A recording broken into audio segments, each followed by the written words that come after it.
Gawa naman akong bayabas. Ano yun? Wala na yun.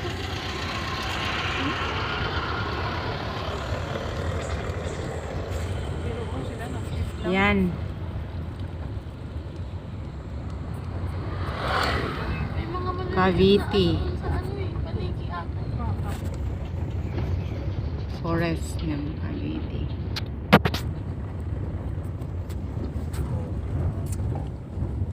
Pero yung mga ano na yun, yung may mga puno, matagal na yun na ano.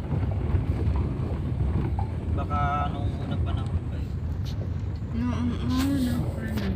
Oo, bahay. Ano, iniwan naman siguro na use.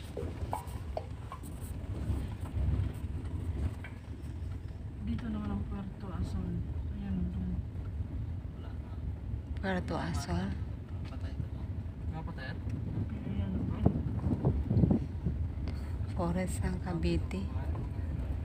ayan o. Ang haba. Ayan, Malaki pala yun eh, no? malaki pala. Ano kaya?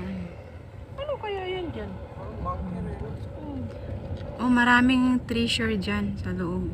Baka nga. Ano nga to? Ano nga ng gold dyan? Oh, Golf. ayun o. May mga nakatira siguro doon na. Oo. Ayan yata yung nakikita natin doon sa ibabaw dun eh. Parang. Ay yung nung nasa ibabaw tayo na malawak, ayan yun. Oo, parang ayun yun. Ayan yun. Sabi ko, lawak. Yung may e-bike ko. Mayayaman. Hugot ka lang yan dyan, yung live. Oo. Pupunta lang sila dito, maglalaro lang sila ng shampoo. Tapos, Ibang lang. ano pa po? May unggoy na naman. Tanaw-tanaw lang silang unggoy dito. May mga unggoy na naman.